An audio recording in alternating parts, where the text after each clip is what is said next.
Hi, I'm Carys and And I'm Gary Younge. Every week, Gary and I will be talking about those stories in the news that are overreported and the ones that are going completely under the radar and not being talked about enough. This is Over the Top, Under the Radar.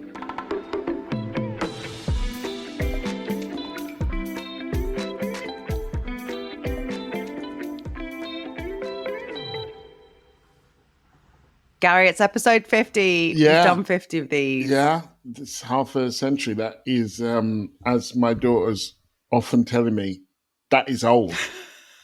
We're old in podcast terms. Longevity has its place, as Martin Luther King said. How you been? Do you know what? For those of you listening from the UK, I was pretty angry when the clock sprung forward because I didn't know it was going to happen. And it was Mother's Day, and it meant there was a bit of a hustle on the Sunday. But I have enjoyed that it's lighter later. For those of you in areas of the UK with good weather, it's been sunny, it's been spring-like. I'm choosing to feel positive because of the light and the weather. You've been up to much? The honest answer would be no. I have been watching a lot of The Empress. Who's in that one? It's all German, so I don't know that. I mean, I didn't recognize any of them. And I know I should be watching Adolescence, and that had I watched that, I would be able to comment on it, as opposed to Kemi, who didn't watch it, but commented on it anyway. Oh, God, that is peak Kemi. Yeah, I mean... she had an opinion, and someone was like, have you seen it? She was like, nah. Yeah, I've really been intrigued. The degree to which Starmer has kind of engaged with it, round tables, had the people in, and I kind of think it's interesting. But like I wonder whether he would do that, whether he might do that for I'm Daniel Blake or something else which is equally, or I don't know if it's equally because I haven't watched it, but also impactful, but maybe inconvenient, or No Other Land, the Palestinian film. I think it's a really good reminder how reactive most people in Westminster are. And when something becomes big and it's on the telly and everyone's talking about it, they sort of jump on the bandwagon. And I think that is a good reminder to us, especially those of us that are campaigners or activists. If you make it so big they can't ignore, then they don't ignore it. It reminds me of the Marcus Rashford stuff, right? We can force things onto their agenda because they are, by and large, pretty reactive. I also wonder about the potential of a kind of Keir Starmer's film club. Each week, The nation watches something, or each month, and they obviously that's not going to happen. And also, I'm not sure I would want to see most of the films that he wants to see. I don't know. In Chicago, they had a thing, and some cities in Britain have done this, where every year they had a book that all of the schools read, and there was a discussion on the back of this book. So one year was To Kill a Mockingbird, and there would be events, and that would be the book for that year. And I think it was generally chosen by the mayor. I thought there was something kind of pretty cool about that as in this case, citywide kind of cultural moment. At the moment, I feel like all we have is Gogglebox and Traitors, but I would love that. We had a lovely email into the inbox from one of our Patreon supporters who enjoyed the episode about the My Society reports. That was the one looking at where MPs were getting funding from. They write in and say, my organisation, Migrant Democracy Project, works a lot with My Society. We love their tools as we work to get migrants participating in politics, and we regularly send people there to write to their representatives, find out about elections, etc. We also created our tool for migrants to find out if they have the right to vote in the UK called canivote.org.uk. We're campaigning for every resident to have the right to vote in the UK, no matter where they are from. Our latest report finds over 1.2 million people in the UK have no right to vote at all, and 4.4 million do not have the right to vote in general elections. Thought you'd enjoy the read. Thank you, Laura. Thanks so much for writing in, Laura, and absolutely love that someone else is into the My Society tools. You can find us all over social media, whether it's Blue Sky, Instagram, TikTok, YouTube, Facebook, or X, and our handle is @over_under_pod_. Big shout out to the people who joined us on Patreon recently: Jeremy, Simon, Michael, Roxanne, Serrano, Teal, and Farrell. Also, an awesome set of names. We have 471 Patreon supporters, of whom 436 are fully fledged paying Patreon supporters. Thank you so much. The team and I make this podcast because we believe we're doing something different and that there is an audience out there, people like you, people like us, who aren't happy with mainstream media coverage of the news. People who are progressive and have a sense of humour and irony as well. Myself, Carys, and the small black production company behind this podcast aren't paid for what we do. But because our values matter to us, we don't take random adverts. We only accept sponsorship and support from organisations whose values align with ours. So it's your contribution that keeps this space both alive and uncluttered by a bunch of interests that may be problematic. If you enjoy this podcast and you find value in what we do, please consider donating. The packages for supporters start at just £5 a month plus VAT. And if you already donate, please consider upgrading your membership. You'll get the podcast episode, our bonus episodes, the weekly newsletter, and access to our awesome, exclusive over-under WhatsApp community. Search Over the Top, Under the Radar on the Patreon website and put your money where your ears are, as Gary would say. So what do you want to talk about today, Carys? Gary, I've gone all legal this week. I want to talk about the Wisconsin judicial election and the sentencing council.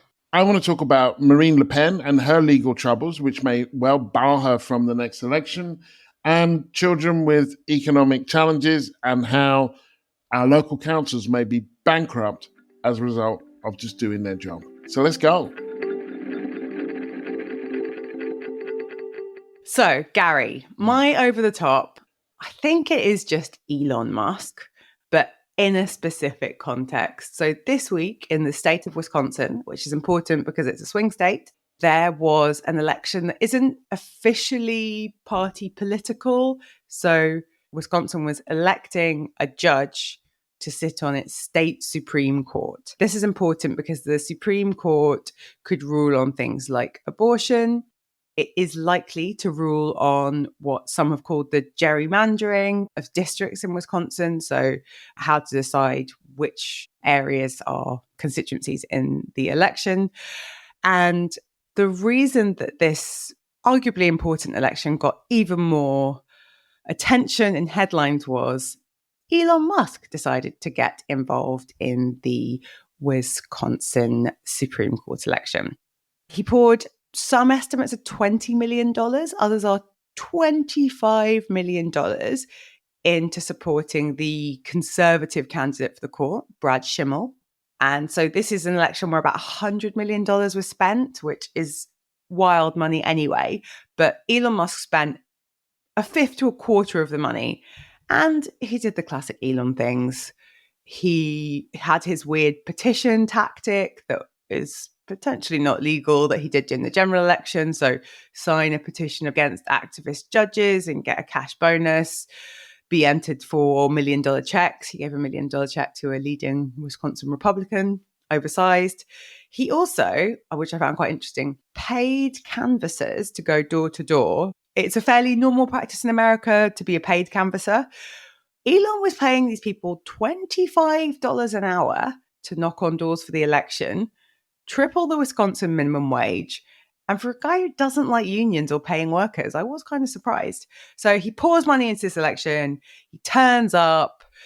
As ever with Elon, there's lots of hyperbole. The fate of Western civilization is at stake. It's always at stake, Elon. And he wore a cheese hat, importantly, which you should Google and we should put in the newsletter because he looks ridiculous because Wisconsin is famous for cheese. He turned up in his cheese hat. He spent all his money. We got the results this week. The Liberal candidate, Susan Crawford, won by 55%. I don't think there's been too much coverage of this, but I think in general, it is a reminder that we are quick to lionize billionaires and wealthy men and suggest they're all these like strategic geniuses. And I think there's been a lot of mythologizing Elon Musk. He's just a rich guy with a ton of money. He doesn't have amazing political instincts. And actually, most people believe the reason that the Liberal candidate won, the Democratic-backed judge won, was because they made the election a referendum on Elon Musk. And shock horror, most people in Wisconsin don't like Elon Musk. Tesla sales have also plunged this week. Seems that their Chinese competitor is outpacing them, and the orders for Tesla cars were even lower than forecast. So yeah, bad week for Elon. And I think in general, we go way over the top on what a genius Elon Musk is. And final thing, the rumors from Trump that Elon might be leaving his role at Doge soon. So bad week for Elon, and I would say good week for democracy. First of all, no one looks good in a cheese hat. I've spent quite a lot of time in Wisconsin, and whenever they show up, it's always a bit of a problem aesthetically, even with my lack of any aesthetic kind of appreciation. Can you give us any context on the cheese hat? Like, why? Wisconsin makes a lot of cheese. It is well known for its cheese. Yeah, I mean just thinking about the people of cheddar and whether they, it's a particular Wisconsin thing. Other cheese producing areas, you may wish to consider it. Yeah, I mean, quite good. I just think cheese is really for eating. It is an interesting. So I spent a lot of time there. I spent the 2018 midterms. I spent in a town called Racine, which is not far from Milwaukee, and I used to live in Chicago, which is just down the road from Wisconsin. And I mean, it does show that money makes a serious impact, and it is not necessarily decisive. That is one of the kind of key lessons of this, I think, for me. And there was kind of significant amount of organizing around this judge, which matters. But also it shows how important the right understand these judicial appointments to be. When you have the US Supreme Court waving through the erosion of reproductive rights, of voting rights for African Americans, rolling back the last 35, 40 years of, or even more, 60 years of progressive legislation, you can see the degree to which when they bleat about activist judicial interventions, what they mean is that judge wasn't for us. But they understand the importance of these judges, which is why they would cough up so much money. It was a slightly mixed. There were two by-elections in Florida that remained Republican. So it was a bit of a mixed evening, but this was the most important one. The by-elections were in very strong Republican areas, so it was expected. And so, yeah, we shouldn't read too much into by-elections, especially this early on. But I think the fact that this specific vote became a referendum on Elon Musk gives us some cause for hope. And also, it doesn't remove the concern that Elon Musk's main political tactic seems to be to bribe people to voting for him. It's great that people aren't open to being bribed. But, one of the things his political action committee had said was they would pay $50 to anyone who snapped a picture of a Wisconsin resident standing outside a polling site and holding up a photo of Schimmel. So it was pretty wild, the things that he did. And I think it's heartening to know that it didn't work, just because one of the many scary things happening in America is that Elon Musk is threatening members of the House and Senate that if they go against Trump, he will flood their district. And I think this is proof that flooding the district with money does not mean that you get to determine the political outcome. So it also means that the Wisconsin Supreme Court leans liberal, which is good for abortion rights and hopefully for racist gerrymandering. I think there was also a vote on voter ID and whether people would need to bring ID to the polls. And I think that did go, I think people did vote in favor of that. But Elon Musk wore a cheese hat and looked like a fool. He pumped money into a state that will be important in the midterms and in the next presidential election, and he didn't win. And also people aren't buying Teslas anymore. So I think, bad week for Elon, good week for us. I have a question for you, which is, what do you feel about electing judges? I don't love it generally. I mean, it's not just judges, right? They elect attorney generals. I'm going to be clear now. At this point, a lot of my knowledge is based on the sheer number of legal shows that I've watched in America. Let's say The Good Wife, Ally McBeal, etc. So, jump in and correct me, Gary, as someone who's lived in the US. I feel uneasy about judiciary being elected, about attorney generals being elected. Feels like too many elections, which I would say is something generally true of America. What about you?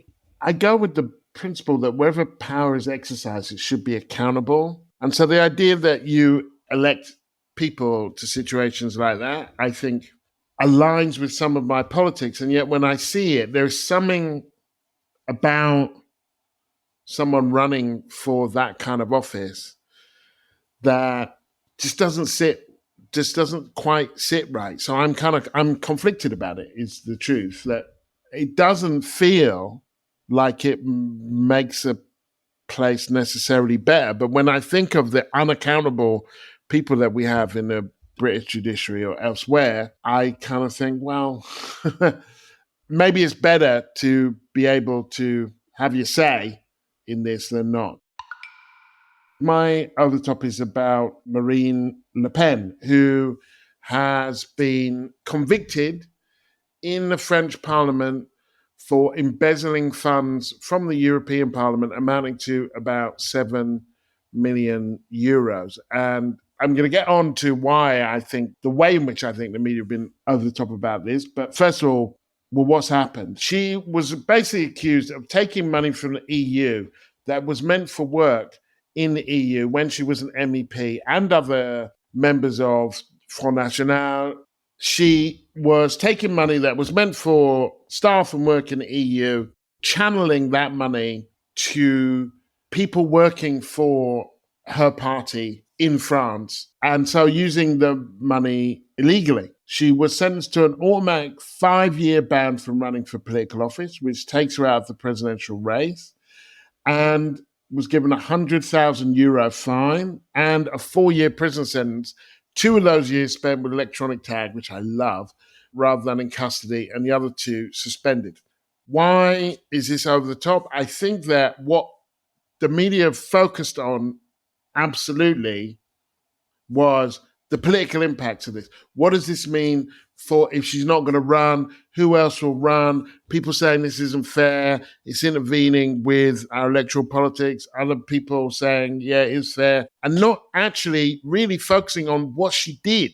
Because my feeling is that, on the one hand, I think it's really important that we don't find judicial solutions to what are effectively political problems. That the problem is that she's popular, and that we have to combat the ideas that make her popular. Locking her up or stopping her from standing or whatever, that is not a solution to the problem, on the one hand. On the other hand, if she's guilty, she's guilty. And that's why I think they should have focused more on what is she accused of doing. And actually, there is politics in the accusation. She spent half her political life, when she's not dumping on immigrants and Muslims, dumping on the EU.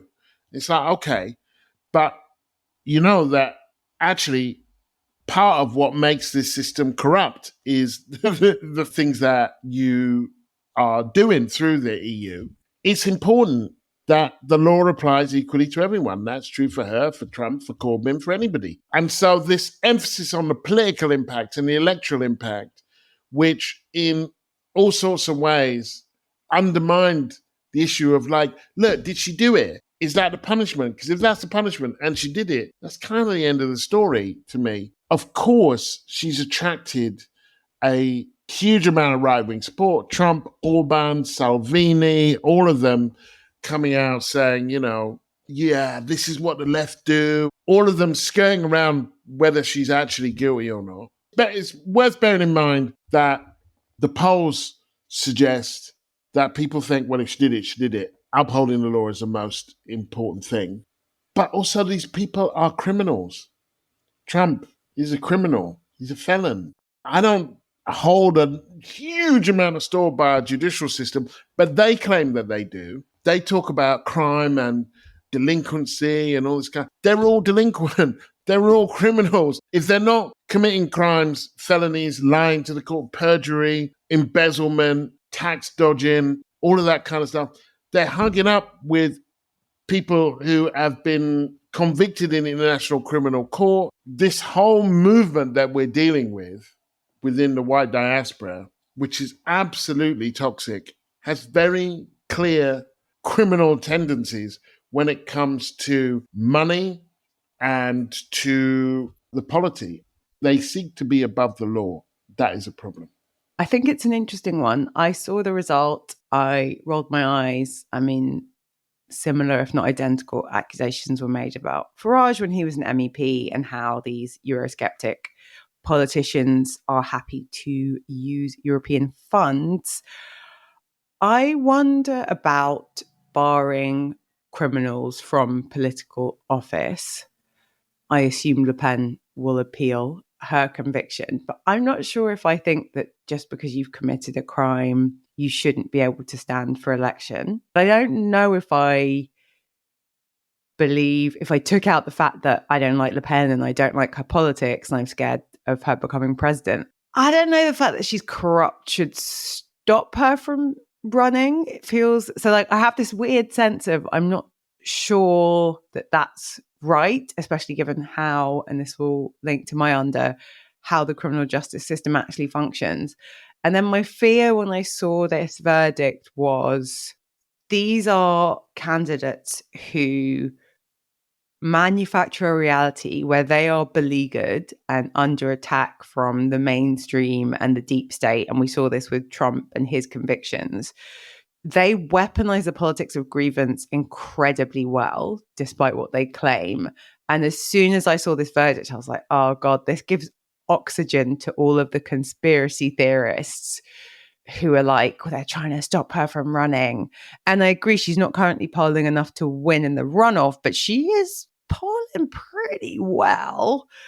And it feels like every few years, when it's a French presidential election, you know, obviously with her father as her predecessor, you get a fashy candidate in the top two, and then everyone has to rally behind to stop them actually winning. I'm not alone, I imagine, in thinking at some point they will break through. So I think this made me feel scared because they've got a playbook for this, and it distances from the actual corruption and the fact that she treated European Union money like a slush fund, according to this verdict. And this sense of they're trying to stop us. They don't want you to have a choice on the ballot paper. So it made me feel a little bit worried. As much as it was nice to see her. And I share that. I think that there is, I share some of that. I think that is a worry. I also think that either the law's a law or it's not. And if the deal is, well, we won't convict her because that will present political problems, then she is then effectively above the law. And if she was polling less, it would be less of a problem. But also, I'm not objecting to conviction. No, I know. It was the sentence, not the conviction. The ban on standing for 5 years. That's what I'm not. But that kind of, but that is the punishment for that crime, which is an electoral crime. I think there's a difference between you caught shoplifting or, you know, murder even, or something which is not related to the electoral process. But this is a crime related to the electoral process, which is why I think it kind of, why I think it's pertinent. Yeah, I hear you. I mean, I actually just think that one has to set aside the political, I know that you're not objecting to the conviction, but that one has to set aside the politics of it and say, well, this is a crime and this is a punishment, without fetishizing the criminal justice system and thinking that they're always right, or, you know, because that would really get us into a lot of trouble. But as someone who's running on a law and order ticket, I think that, you know, I think it would be different if it was a different crime. And I agree with you that there's a bunch of crimes that got nothing to do with politics, but this one I think does. My under the radar is about the UK Sentencing Council. So it's an independent body for England and Wales. It does not cover all of the United Kingdom. Its job is to develop sentencing guidelines for the judiciary. So you're a judge, you're a magistrate, you have someone before you, they get found guilty of something, and there are guidelines produced by this council to help to give you a sense of like how many years, you know, roughly. So just to be clear, the Sentencing Council doesn't decide sentencing. It just gives a bit of an outline. This was something that was decided that we needed to promote fairness. This is a group of mostly judges, so like high court judges, crown court judges, the great and the good, lots of ladies and sirs. So this has gone under the radar, but there's a brilliant column, opinion piece written in The Guardian by a campaigner called Janie Starling that we will link to in the newsletter. The Sentencing Council recently updated some of its guidelines. It suggested that before you decide to imprison someone, you should take into account their gender, their ethnic background, their religion, whether they were a survivor of abuse, before you issue a sentence. Seems pretty uncontroversial and pretty straightforward. There's quite a lot of basis to suggest that we need that. In fact, David Lammy, current Foreign Secretary in 2017, commissioned by the Conservative government, produced the Lammy Review that found that Black and ethnic minority people are massively overrepresented in the prison population. 25% of people in our prisons are not white, but only 14% of the population are not white. The Lammy Review also found there are harsher sentences for Black defendants. Black men were 50% more likely to be sentenced to prison for a drug offence compared to white men who were convicted of the same crimes. There are also issues around guilty plea disparities and whether white and Black defendants trust the system enough to plead guilty. The Sentencing Council's own research in 2020 found that Black and Asian defendants receive longer custodial sentences compared to white defendants. The Ministry of Justice published a report in 2016 that found that Black offenders receive harsher punishments than white offenders, even when you account for whether they have had any prior convictions. And not a surprise, I'm sure, to many who listen, a 2021 report from the Ministry of Justice found Black men are 4 times more likely to be stopped and searched by the police and more likely to be charged than white suspects for the same offences. Black men in particular make up 3% of the UK population, but they account for 13% of the prison population in the UK. We could talk on an entire podcast about why that is. One piece of information that might be relevant is that the judiciary in the UK is overwhelmingly white. 92% of judges in England and Wales are white. There are multiple studies that I will not list today that suggest unconscious bias might play a role in sentencing decisions. So the Sentencing Council, full of lords and ladies and, prestigious judges, issued some guidance that said, take into account the race, the gender, the background of the person you are sentencing before you issue the sentence. You would assume it would be uncontroversial.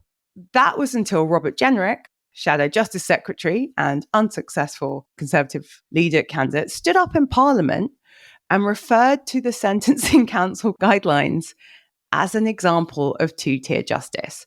So this notion of two-tier policing or this label of two-tier care is a far-right trope. White nationalists, far-right activists claim incorrectly that there is a two-tier policing system and apparently justice system that is harsher on them. If anyone has a rougher ride when it comes to our criminal justice system, it is people who are not white. So I think maybe you can guess what happens next. Shabana Mahmood entirely rose back, put a huge amount of pressure on the Sentencing Council to withdraw the new guidelines, draws up legislation to block the new guidelines from coming into place. Let's remember, the guidelines don't impose any rules. It's just a bit of a rubric for a judge to read before they issue their sentence. So the Sentencing Council, which is a really robust body, tried to push back. There was a back and forth. Shabana Mahmood came down hard and said, we're going to draw up legislation to stop you from doing this. And in her tweet announcing this, she said that there would be no two-tier justice on her watch. So we've had to watch this terrible thing play out, pushed by far-right activists, taken up by conservative politicians, repeated by mainstream media, the Daily Telegraph, Sky News, loads of media outlets repeat this concept, which is a right-wing trope of a two-tier justice system or a two-tier police system.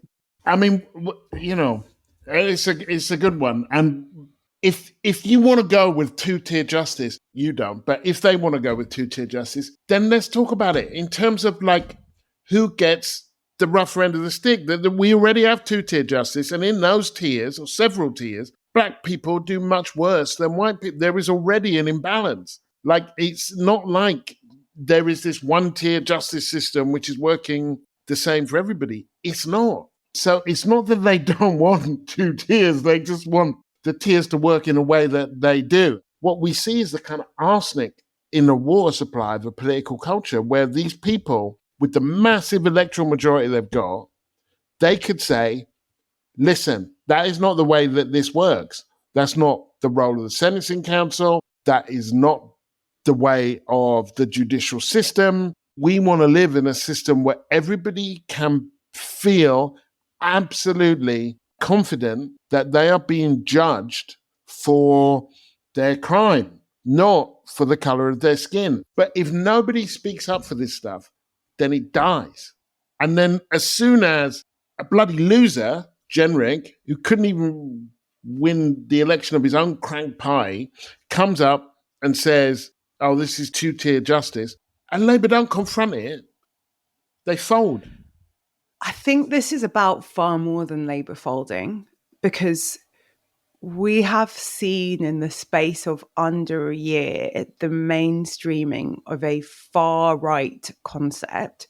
Two-tier justice, two-tier policing is far right. It's Tommy Robinson politics. And if you Google News this story, almost all mainstream media outlets are repeating the phrase. And this is added to a long list of disappointments from this Labour government. But I think it's actually scary how effective Robert Jenrick has been. And sidebar, this is not a man who's ideologically of the Liz Truss, Tommy Robinson, Nigel Farage far right. He entered the Tory party as a Cameronite centrist and has like cravenly tacked to the right. He's weaponized the European Court of Human Rights in his leadership bid, saying it was the next Brexit. I think that thing that terrifies me the most, aside from the fact that, even on an issue where, we have a government full of lawyers, is that the people we're looking to try and have some measure of justice is the Sentencing Council, which is like staffed with a bunch of judges who their own research has found out are pretty systematically racist. The UN calls our justice system systematically racist. And for me, it's like the rapidity with which this concept has been metabolized and recycled by the media, so that now in a country where Black and brown people do not receive justice, are more likely to be in prison, like up is down, the group of people who do get a rough ride are now being held up as people that like should not be allowed. Like there shouldn't even be a modicum of justice. We're talking about a piece of paper telling a judge to think about the identity of the person they're about to sentence. Like as interventions go, it is not a huge victory for racial justice. That has been twisted and turned into a win for the far right. And like shame on Shabana Mahmood and shame on the government, but also shame on the British media for repeating a far right term and a far right trope and mainstreaming it. My under the radar is about SEND and EHCPs. Do you know what SEND and do either of those mean anything to you? Is SEND special educational needs? SEND is special educational needs and disabilities. EHCP? Nope. That is Educational Health and Care Plan. And this story, which has gone under the radar, there was a good expose in The Guardian, speaks to an upcoming crisis. It may already be here around special educational needs and disabilities and the financing of them, because local councils had what was called a statutory override when it came to managing special educational needs and disabilities. If your kid is in school and they are having challenging circumstances, there may be a mental health problem, there may be an issue of autism, it may be a different kind of disability, then you can apply for an educational health and care plan. And that comes with resources. The reason is that maybe the child needs a special carer in the school. Maybe they need special lighting or timeouts or a range of things. So the EHCP has worked out between the parents or carers and the school to kind of provide what the child needs in order to thrive in school. Councils were able, because they were legally obliged to provide this stuff, they were able to kind of override any temporary accounting measures in order to do so. But that override is going to expire in 2026. And at that point, all of this money is going to go that they've been spending on this goes on the books. And at the moment, around 20 councils publicly say that they are at risk of becoming bankrupt because of these statutory overrides. It sounds like an accounting problem, but it's actually really a political problem. Now, EHCPs have surged massively, about 140% increase between 2014 and 2023. That, I believe, is in no small part because of COVID, but it is also true that 98% of appeals when it comes to EHCPs are found in favor of the parents. The children are routinely denied an EHCP because it comes with resources. And then when their parents appeal, almost all of them are found like, yeah, okay, you deserve it. So why is this a problem? Well, first of all, we are systematically, collectively failing our children. We have a collective responsibility for children. We understand that. That's why we have social services that deal with children. That's why we have social workers. That's why we have safeguarding. When we are routinely rejecting efforts to provide for children who in some ways need extra support, we are failing them. You know, I sat in a courtroom and it was the trial of a 15-year-old who had stabbed another 15-year-old, and that 15-year-old had died. I then interviewed both the mother of the boy who died and the mother of the boy who had killed him. And the mother of the boy who had killed him said, we kept asking for help, but he didn't meet the threshold. And then there was a pause, and she said, well, he meets it now.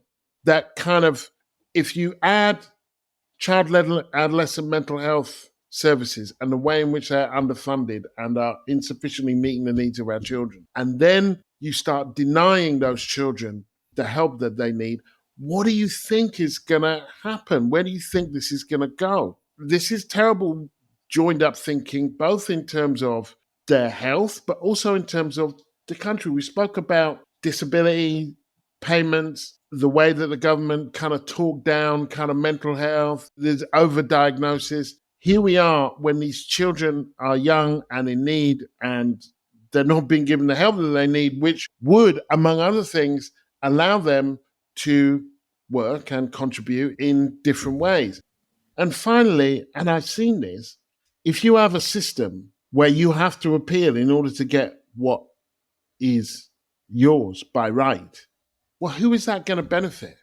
It's going to benefit the parents who are middle class, can navigate the bureaucracy. If you have two parents or carers that can make every meeting, that write it all down, and then can confront the system and appeal successfully. This is two-tier nonsense. This is. And this is going against working class people of whatever race and single parents. It can be a full-time job, this stuff. And it's going to not just affect the children, it's already affecting the children. It's also going to bankrupt the local councils who are already underfunded. If Keir's going to really be interested in what's going on in adolescence and so on, here would be a place where he might engage and intervene. I'm not going to say it's a good under because it's obviously pretty depressing. I think it's another one where it feels like a misunderstanding of what things cost.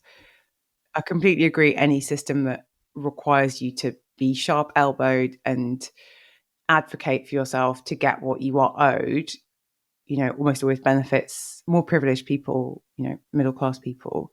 But also, surely it's quite costly to be like issuing a decision, processing an appeal, and then being like, oh, actually, you were right, you were entitled to this. So again, it feels like a system that doesn't account for all of the costs, even if you don't assume that then kids falling through the net could lead to like very drastic and horrible consequences. It's like we're not even accounting for the cost of getting it wrong and then having to get it right, which feels, yeah, it must be just maddening and infuriating to have to deal with that. you're right. They're not even counting for the cost of failure. What this crisis is showing is sooner or later the debts come due, and they are coming due for local councils. We're going to see a crisis in local councils. And then guess what? There'll probably be some kind of moral panic against children who misbehave or parents who can't control their children. These children need support, and they're not being given it. It's a bit of a heavy one. And I definitely at the moment am struggling a bit with how awful things are in the world. So I thought that one way we could cheer ourselves up alongside escapist fiction and television is with a little bit of Schadenfreude. Here are some things that people said after Tesla sales plummeted to their lowest level in 3 years. So here is one analyst, Ross Gerber. These numbers suck. The brand is broken and may not be fixable. There's also been a lot of vandalization of Tesla vehicles as part of the Tesla takedown. Another analyst said Elon Musk is so distracted that he's driving Tesla off a financial cliff. I don't know when my kink became reading financial analysts talking shit about Elon Musk, but I've really enjoyed that this week and I wanted to share with listeners. So if you, like me, take malicious glee or pleasure in Elon Musk's misfortune, he's had a bad week, you know? So let's celebrate that. Thanks for listening to Over the Top, Under the Radar. Remember to like, subscribe, and leave a review wherever you get your podcasts. If you want to support the show, find us by searching Over the Top, Under the Radar on Patreon. You can sign up to our newsletter at overunderpod.com, and you can connect with us on social media at over_under_pod_. See you next week.